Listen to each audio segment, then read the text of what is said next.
Welcome to the next room.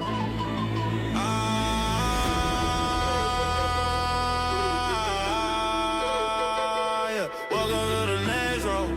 From the field on my way to the next room. Welcome to the next room. Welcome back to another episode of Next Row. I'm your host, Vernon Davis, and my next guest, this guy is amazing. Not only was he an incredible basketball player, but he's a businessman as well. Ladies and gentlemen, Anthony Tolliver. How you doing, bro? How you doing? Good, Anthony. Thank you for coming on, bro. I mean, I know you're a busy man. You're hard to catch, but I thank you. Thank you so much. I know the people are going to love this conversation. Look, I want to start off by saying, I want to ask you this question. Looking back at your days at Creighton, was there ever a moment where you said to yourself, I can really make it? Yeah. I mean, it took a couple years. The first couple years were, I would say, rough. Didn't get a chance to play a lot. It didn't go quite how I thought it would. But what actually changed everything was whenever I started to accept my role instead of trying to essentially create my own role or have an expectation of more. I just accepted a role that my coach put in front of me, and it literally changed the trajectory of my whole entire career.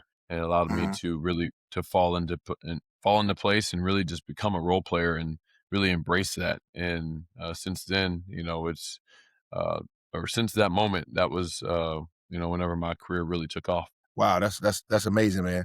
And in college, your GPA was really, really high. How much did your academic discipline influence your approach when it comes to the game of basketball? I think that discipline is something that can revolutionize your entire life, right? It can change every aspect of your life if you allow it to. So, I know that sometimes it can be harder to be disciplined with food or with specific things. So, some people have less discipline in other areas, but for me, discipline in the classroom, discipline in the gym were one and the same. It was just, I had goals. I wanted to achieve those goals, and, those habits, those things that I continuously focus on daily were the things that helped me get there. And so that's what it was all about for me. It was about the discipline. It was about the daily work. And that's the biggest thing I love about sports is learning how to become a disciplined person.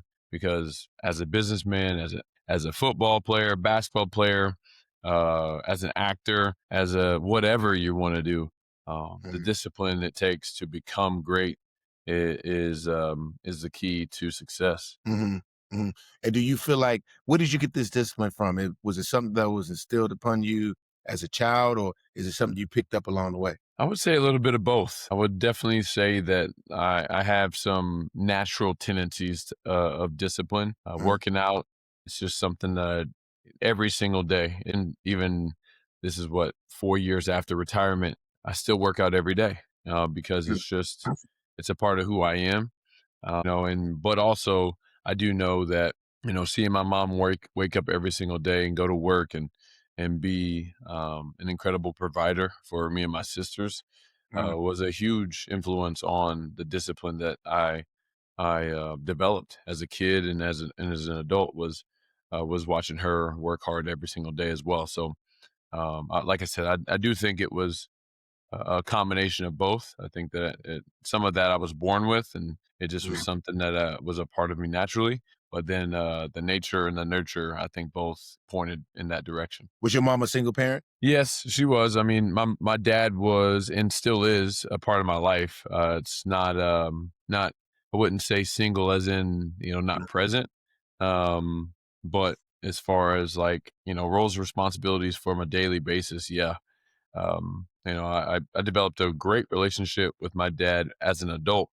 Once my mom passed away, that's whenever me and my dad really got a lot closer.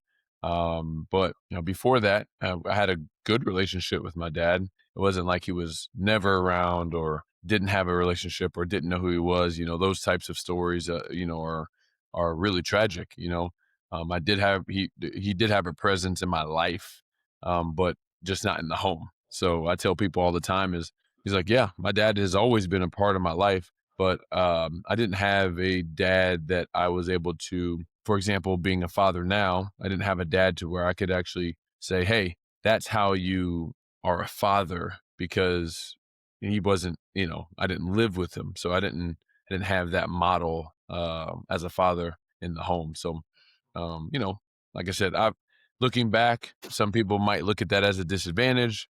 Some people might look at that, but I just look at the positives, right? The positives was I had a relationship with my father. I knew who he was. We got a chance to see each other on a decently regular basis. So it could have been worse, right? It could have been a lot different. So Yeah. I send my condolences to your mom, man. It kind of hit me when you said that, because I know the feeling of not, of losing someone that close. I lost my mom back 2022, and I carry her with me every single day. So yep. I know that feeling. So I'm sorry about that. Yeah, I appreciate it. I mean, Mhm. it's really crazy to even think about it, but it's going to be 17 years here in about 20 days, which is insane to even say out loud that she's been gone for that long. But yeah, man, I literally live every single day, to just represent her well, because she Mhm. just poured so much into me over the 23 years that she was here whenever I was alive, and so that's just kind of my my tribute back to her, is just to do Mhm. whatever I can to make her proud, even though she's no longer here. Yeah, yeah, no, no, no, that's awesome. That's awesome. Do you feel like the moment? Do you ever think about the moments? I didn't expect to be going in this direction, but do you ever feel like everything that you do, your mom is always with you? Do you feel that presence? I do, in maybe not in a sense of, like physically, right? But just all the things that she helped me to become the man that I became Mm, was largely due to her. Just my heart to help people. mm, I saw it modeled right in front of me, because growing up, I had my sisters, and then I had, almost always, we had somebody who became a new brother or sister that lived with us, whether it be for a month or even a year at a time. She would take in people that didn't have anywhere else to go, right? Being a teacher for 31 years, she got exposed to a whole lot of kids and a whole lot of different situations. And so she always felt a burden to be the person to help, because very few people are like that. Very few people are going to take on kids that aren't theirs. mm. And so, for me now, those types of burdens are have been passed down to me. And so whenever I just have a heart to help people, and it directly came from her. And so just being her son, and being um, a reflection of her, that's something that I proudly take on, and it's just to be as helpful as possible, to help as many people as possible, to make impact in people's lives, and just do whatever I can to leave this earth a better place. Yeah, they say you need a certain person in your life at a certain moment, and I just think about that, and you sound like you had that in your parents and things at a certain time. It was given to you, and just Yep. like myself, I don't feel like I would be where I am today, man, if it wasn't for my grandparents being there at that certain moment. So I know what that's about. What was the toughest prove yourself period in your life, outside of losing family members and things of that nature? Was it? I'm gonna go back to basketball. Was it D League? Was it overseas, or was it NBA? That's a really good question. I would say D League, and the reason why is because it was probably the most unique league, or the most unique situation I've ever been in. And the reason why I say that is because in the D League now, the G League, everybody who's there has the same exact thought process. I'm trying to Mhm. make it to the league, right? People aren't there necessarily just to make a living, right? They're trying to advance and get to the next level. Overseas, I feel like there's a lot of people who are overseas who kind of they're settled, so they're not as, I won't say as hungry, but some of them just aren't as hungry. They're just comfortable, right? I would say the same thing about even once you make it to the league, there's a lot of people who just are comfortable, but everybody in the D League is hungry. Everybody. And especially whenever I was playing, because we weren't getting paid very much, so you're there for one reason and one reason only. It's not really to feed your family because, they weren't paying that much. It was really to have the opportunity to make it. And so I say all that to say it was probably the hardest as far as, prove yourself, because you had to figure out a way to stand out amongst a bunch of people who are just as hungry as you. And that's hard. And to me, the way I did that was the natural tendency for a lot of guys, and the reason why a lot of guys did not make it is because they felt they needed to score to stand out. And I decided from the very beginning of my journey in the D League was, if that's going to be my focus, it's going to end up potentially working against me, because every team has their guys. They have their scorers. Very few teams need more scorers. They need guys who can rebound, who can block shots, who can dive on loose balls, who can take charges, who can do all these other things that most of these other star players don't necessarily want to do, right? And who can play defense. And so I said, going back, what did I say earlier? Once I decided to adapt and accept a role, that's when my career shot up. That's whenever everything changed. And so really when I got to the pros, it was really just like rinse and repeat. How can I identify a role that's going to help my team or any team? And then how can I become great at that role? And that became my model. And that's how I was able to stick around for, 13 years in the NBA and like I said, played 14 years professionally. So that just became my thing. Anthony, you obviously did something right. To go 14 years as a professional athlete in any sport is unparalleled, man. You have to, there's things that you have to do, like being accountable to yourself, being disciplined, and just having the focus to do everything the way you're supposed to do it and beyond. And you've done that. What was your key to being able to, stay consistent with that? What did you do? I would say biggest key to staying consistent was I've always had a chip on my shoulder, really. And that was originally from the fact that I've never been the best player on any team I've played for. And when I say that to people, that blows people's mind. It's like, how did you make it to the league and you're playing the league for 13 years and you've never been the best player on your team? Well, I always say this, I'm like, I'm a man of faith. So I feel like never being the best player on my team kept a chip on my shoulder, which kept me hungry, which kept me working every single day. And as a youngin', it was working as a desire to want to be the best player, right? Like, and I don't think there's anything wrong with that, with wanting to be the best player, like striving to be the best player. I mean, everybody, I feel like should, at bare minimum, should be striving to be the best version of themselves, right? But to me, at a young age, it was like, hey, I'm trying to be the best player on my team. So I got this chip on my shoulder since I'm not. So I'm going to keep working. So then it became second nature to work because I wasn't the best player. Well, then, of course, I kept leveling up. And I get to the league. And at that point, I'm like, I'm never going to be the best player on my team. You know what I'm saying? Like at that point, it was over with. Like, my very first team that I went to camp with was the Cleveland Cavaliers with young LeBron, right? Like, so it wasn't like I was naive to believe that was even a possibility, right? Like at that point, I was like, okay, there's levels to this, right? LeBron and them, and then kind of another 2, 3, 4 tiers, and then you get guys like myself, right? And I'm like, but I'm okay with that, and I just accepted that. I accepted the fact that, okay, I'm never gonna be LeBron, but how can I be the best Anthony Tolliver?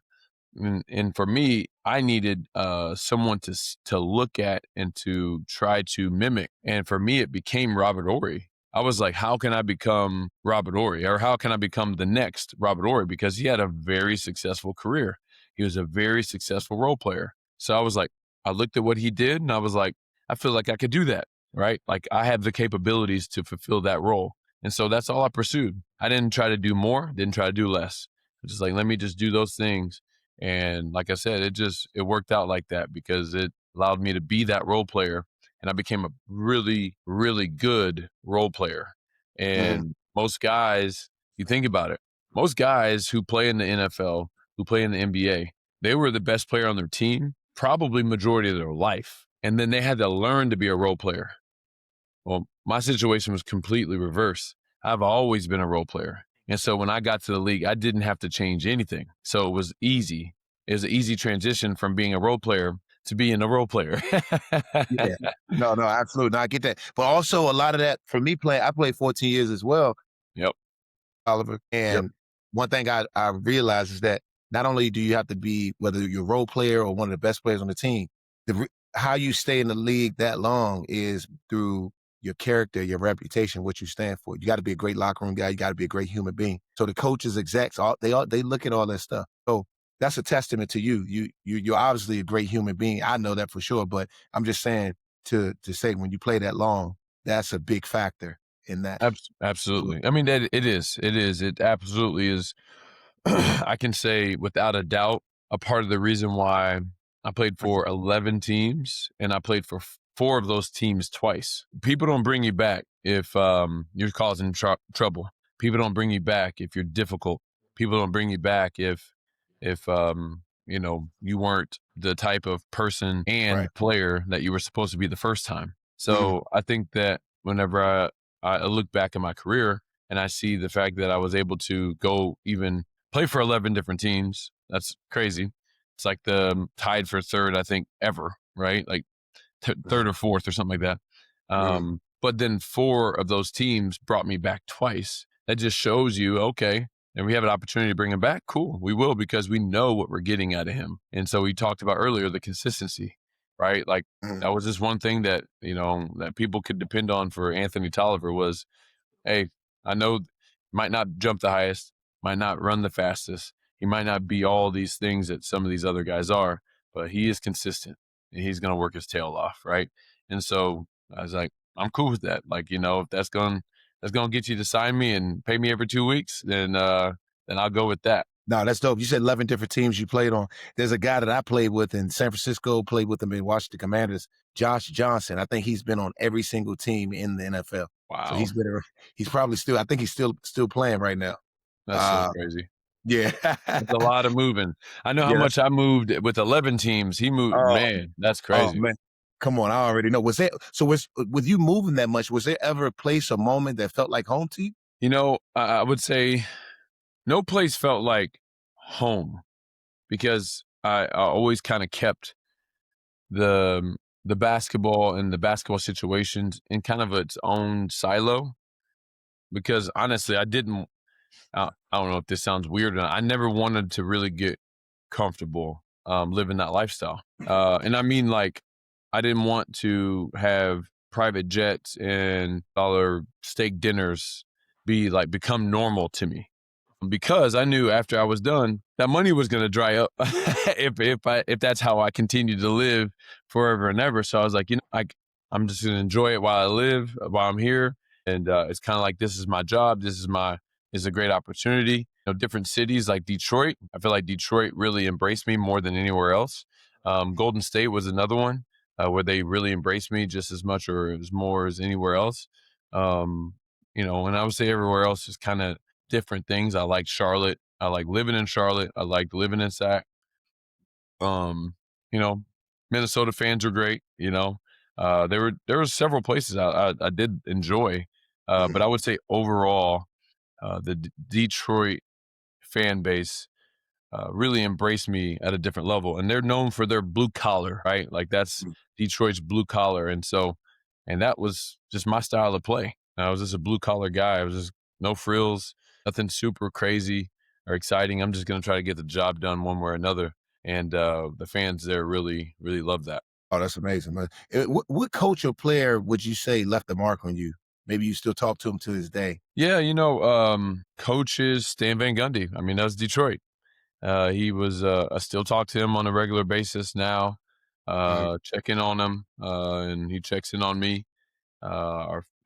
Just our families got really, I would say, pretty darn close, as far as way closer than any other coach and family I'd ever gotten close to, as far as my wife and, his wife that now has passed, unfortunately.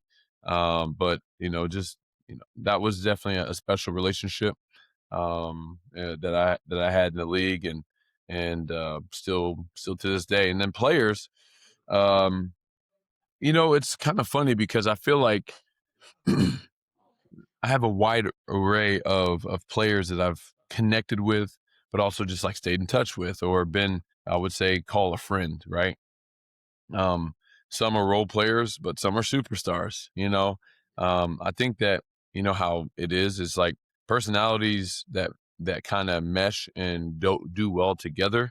It doesn't really matter the level of player you are, it's your personality, right? So, guys like Garrett Temple, call great friends, Malcolm um, Brogdon, a really good friend of mine, and then Steph Curry. We're not as close as we were like when we played, but I would still call him a friend. Like when we see each other, that's my guy, and he would say the same thing about me. And so, but yeah, still have good relationships with a lot of guys, but I would say, those three guys are guys that I would, definitely would call friends, and would call my brothers. Yeah, speaking of Golden State with Steph Curry, that 34-point game in Golden State, what do you remember about your mindset in that game, the whole run? Man, honestly, I went into that game just pretty much like any other game. I didn't really think too much of it. Just another night. I knew that we had a chance to help Coach Nelson break the all-time winningest coach, winningest head coach record that night, but didn't really think too much of it. It's like, hey, yeah, if we win, he gets it. If not, whatever. But man, I just played. It was just another day at the office, really. And just happened to be a good day, a real good day. Because I think that game, I had my career high, but I think I only made maybe 1 3. And so I tell people all the time, I'm like, yeah, I know that I'm known for being a 3-point shooter. I was like, but depending on the role, whatever team I'm playing on at the time, it's like I'm capable of more, right? Like I can do more, but I've always been, or tried to always stay humble enough to say, I can do more, but whatever the team needs is what I'm going to do. I don't need to do more or less than what the role that I'm filling. So, but yeah, man, that night got a lot of buckets. Man, 34 points, that's a lot of buckets. Yeah, Especially a lot of buckets. Role players, you say you were. Yep. No, that's amazing, man. You did something. It was a decision you came up with to put group economics on your jersey. It really sparked discussion. What was behind choosing that phrase, and what reaction was you hoping for? Yeah, I mean, I guess initially I wasn't really going for any reaction. Because it was a true belief of mine, and it still is to this day, that group economics can help fix / improve just about every area of the Black community, and not just the Black community. I think any community, but really, at that time during the bubble, obviously George Floyd and all these other tragic deaths kind of happened, felt like back to back to back, right? And we're really wanting to be. We knew that a lot of people would be watching the bubble because there wasn't really much else to do during the pandemic. And so, working with the NBA, they allowed us to put these phrases on the back of our jersey. And, a lot of people chose peace, justice, police brutality, or whatever it may be, right? Like all these different things that people wanted to see or wanted to see less of. But for me, I was like, group economics for me represents the ability for people to come together and create opportunity. And what is that? Creating businesses, creating jobs, creating opportunities for people who are in some of these, underserved neighborhoods. And to me, I'm like, man, you give people opportunity, a real true opportunity that can feed their family. I'm not saying everybody's going to choose that, but I do know that I believe that majority of people are going to take that opportunity and run with it. And guess what? To me, with those opportunities comes less time to be out in these streets, right? Less time to be doing anything foolish. So that means less police brutality. That means more peace. That means more justice. That means more of all the things we want more of, and less of all the things we want less of, when you give people true beneficial opportunity to feed their families. And so group economics just represented that. It represented to me the most holistic way to help the most people. And that's, that's why I went with that. No, that's amazing. You've always been a stand-up guy, and everything you do seems to work, man. And especially when you get behind it and you put everything you got into it. As far as business coaching, advocacy, mentoring, media, this is your next role, your next chapter. How do you see all these things unfolding for you?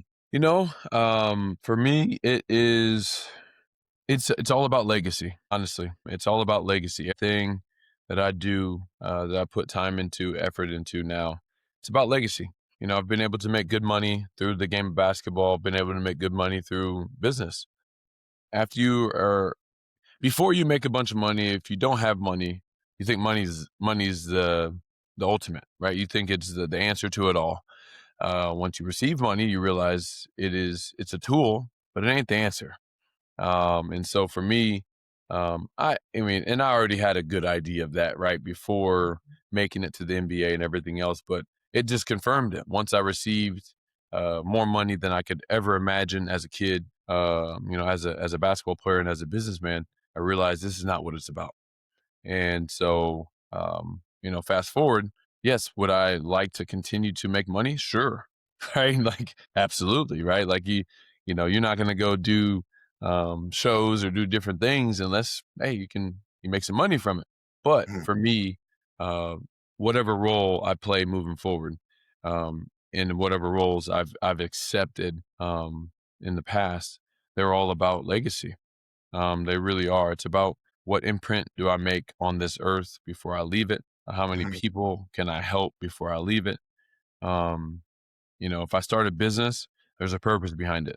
And the purpose might not be necessarily that this product is going to change people's lives, but if I'm investing in a product, somebody in that business or who owns a part of that business is someone that I care about, because I want to change their lives through that product, right? And so everything is about purpose and everything is about legacy. And so, doing, Players TV, right? That's about legacy. That's about leaving a mark on and doing something that's never been done before. Big Blanket, bigblanket.com is one of the companies I helped start from scratch. Blankets aren't changing anybody's lives, right? But my best friend works with that company, right? And so for me, it was important to be a part of it, so that not only could I help him, but obviously, it's a business, so we do want to make money and do well. Athlegacy, it's legacy is in the name of Athlegacy. That's a company I started a couple years ago. With our goal is to help build a structure that's going to help provide life insurance for athletes. Through the NBA, NFL, MLB, PGA, all of them. The goal is to do all of them, right? That's all about legacy. It's all about, creating something that lasts way longer than I ever do, and impact that lasts for hopefully generations. That's powerful, man. What's a passion project or cause you'd love to dig into more deeply now that, the game of basketball is over for you? Yeah. So, outside of the business side, I have a family foundation, where we do quite a few things. I would say the one thing that I would say would be the standout as far as passion project would be working with World Serve.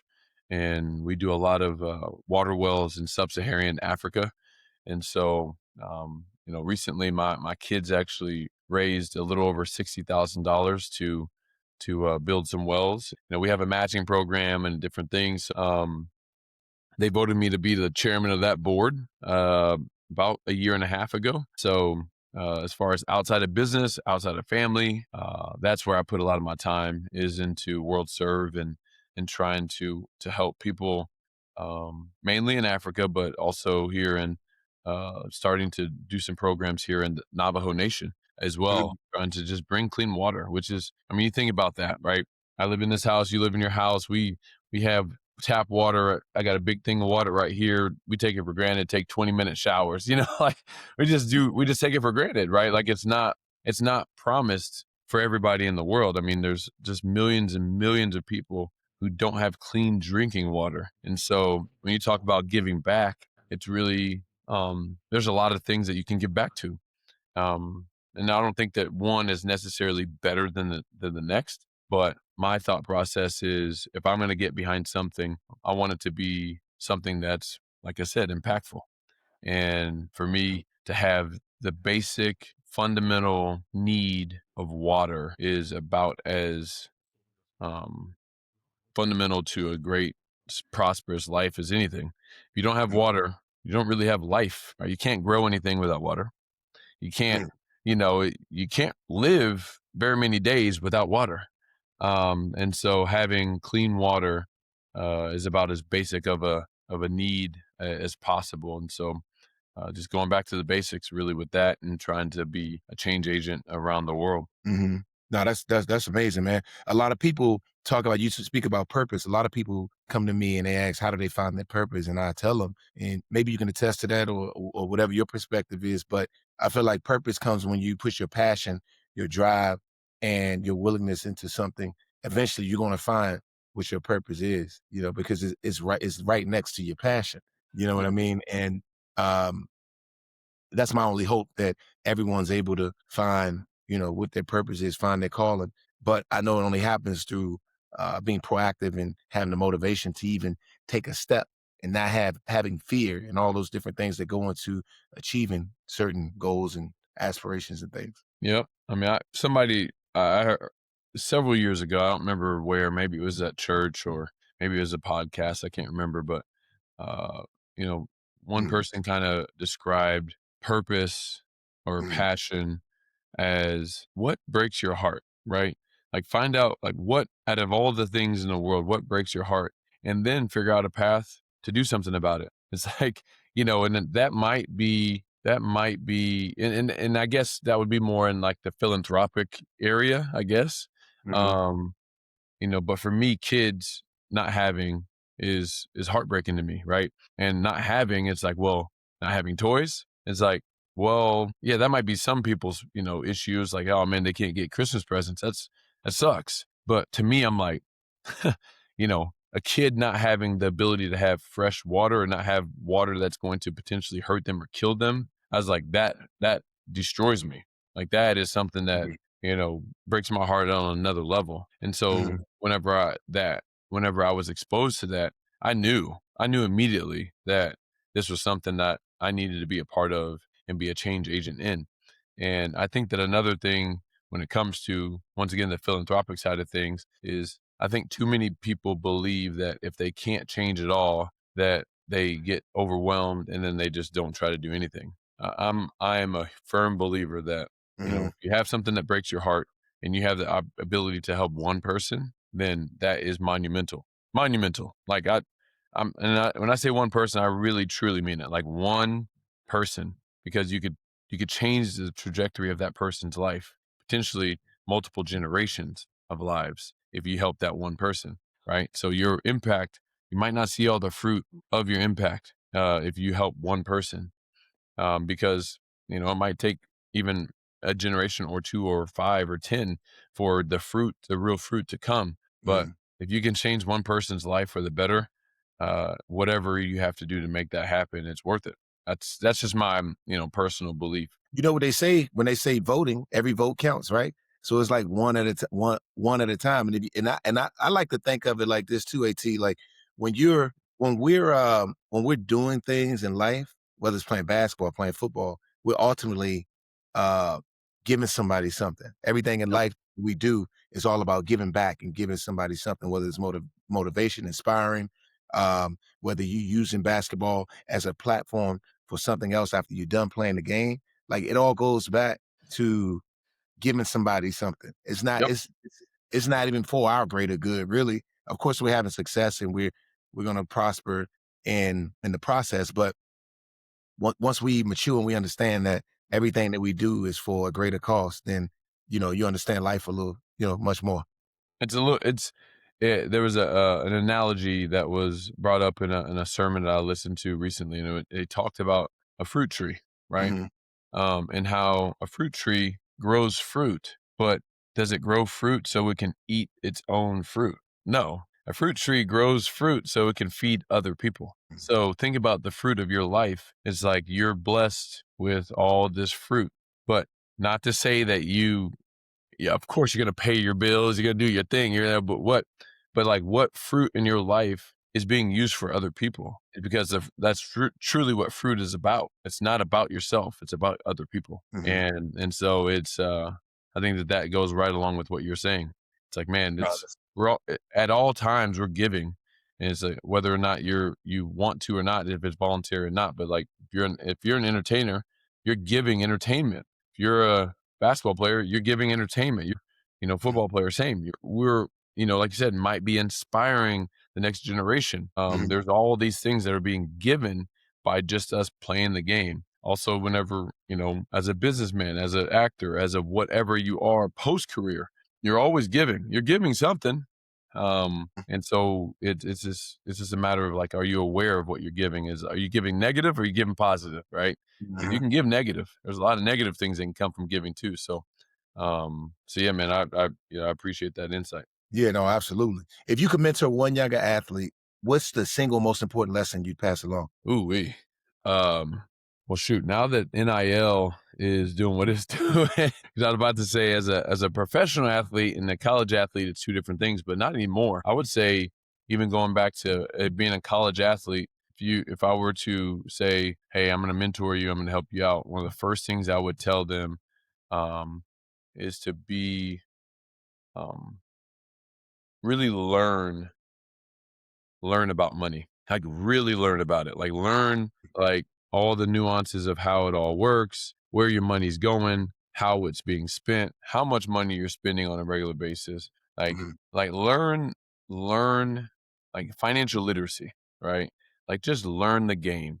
Because at the end of the day, especially as a professional athlete, there's too many of us who work our entire lives to Mhm. provide a life or a lifestyle for our families and have the opportunity to make a significant amount of money. And then once we make that money, we don't know what to do with it. Now we completely depend on somebody else to tell us what to do, how to do it, and everything else. Once Mhm. again, am I saying every professional athlete or every college athlete needs to become a financial advisor? No, right? But when you have a conversation with your financial advisor, I feel like you should know what the heck is being talked about. Mhm. And to me, that is financial literacy. And so that would probably be my number one thing as far as like, all these statistics. I'm sure you're familiar with all of them as far as guys going broke and everything else. I mean, Mhm. it's sad, right? Because I know it's preventable. And don't get me wrong, I've made mistakes. I'm sure you've made some mistakes, right? It's Mhm. not like anybody's perfect, but I'll tell you what, it's having the ability to decipher between good and bad deals and having mentors and having people who can help you, Mhm. but also you help yourself by educating yourself. We live in an information age. There's really nothing that you can't find out in today's world. So it's just up to us to go find it and go ingest it and go learn. And so any young athlete, I would just say, man, dive into financial literacy so you know exactly what's going on with your money and with what you've worked your whole entire life to get. That's big, man. I gotta give you a round of applause for that. Love it. So, Ant, let's get to the play. Let's get to the fun stuff, the playful stuff. I Cool. want to ask you, what's your favorite way to unwind after a long road trip? Music, Mm. movie, nap, or Yeah, a long road trip, unwind. Man, I love shows. I love like TV shows, like just knocking out um a season or half a season, whatever. Just binge watching shows. It's one of my favorite things to do. As far as like Mhm. just a disconnect, veg out, after, a long, trip, whatever. That's kind of like I would say the one of the things I really enjoy. Another thing I actually really enjoy I did today, which was like a kind of a recovery, like type of day, which is like sauna, stretching, like just allowing my body rest, right? So I would say on the mental, I like to veg out and watch shows or movies, right? But on the physical, I love the sauna. I love hot tubs. I love cold. I have a cold plunge. I have a hot tub. I have a cold tub. I have a steam shower. I have it all. I have all that stuff because that stuff to me is a luxury. It is something that allows my body to just really relax and prepare for what's to come. And as I get older, man, it's even more important. That's dope, man. That's pretty cool. That's a good way to look at it too. I'm the same way. If you had one go-to song that you had to pick for your walkout, what would it be?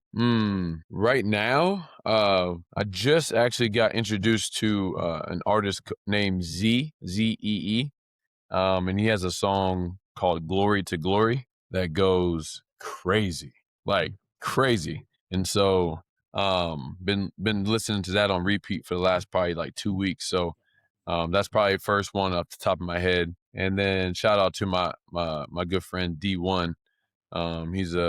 He's also a rapper. He's got a bunch of different songs, I would say. But "Call It Like It is my favorite song of his that's on his newest album as well. So one of those two would be my walkout song right now. No, that's dope. That's dope. If you could ghostwrite a letter to young Anthony at the age of 18, what one line would you absolutely want? One line, I would say, take your discipline that you use daily in basketball and apply it to investing.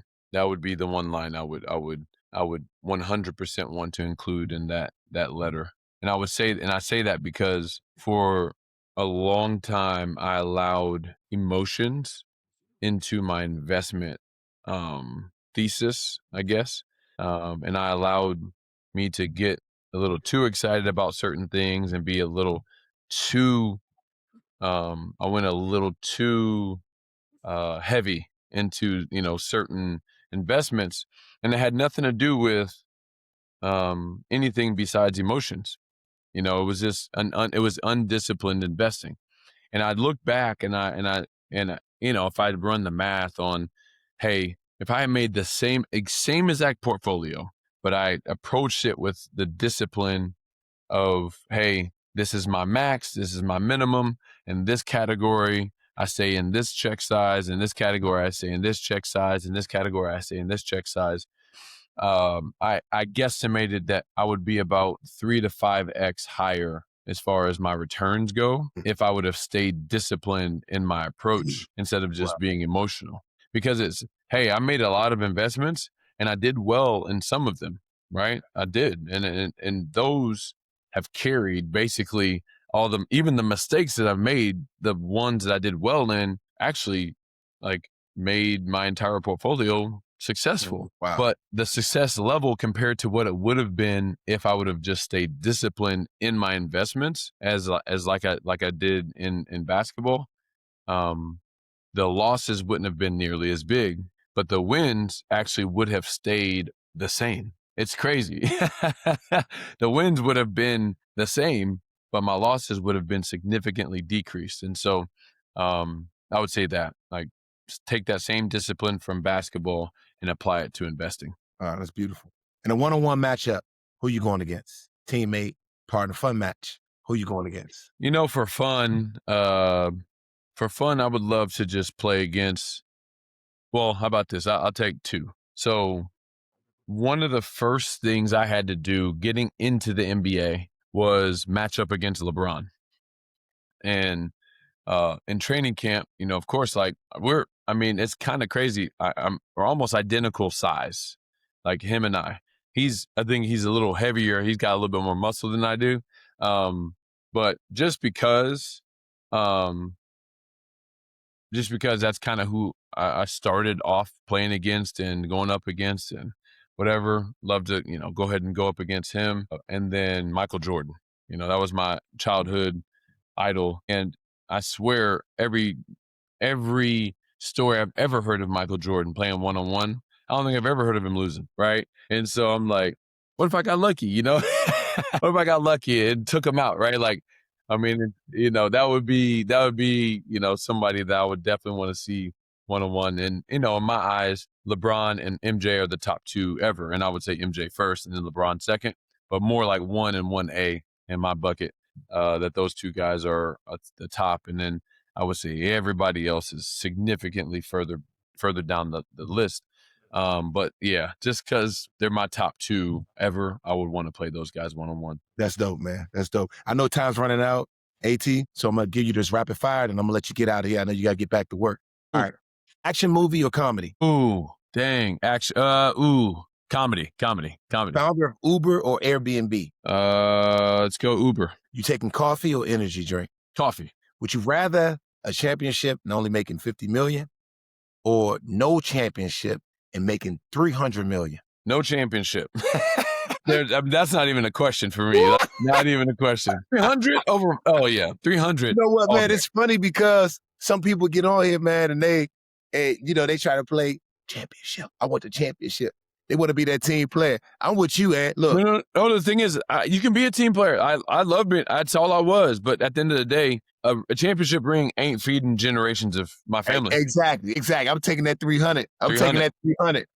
That's what I'm taking. Yeah, all day. That's what's up, man. Hey, I appreciate you, man. Thanks for coming on, man. I appreciate you. Thanks for being on Next Row. Absolutely. Okay. I'll talk to you. Yes, sir. Peace. Welcome to the next row.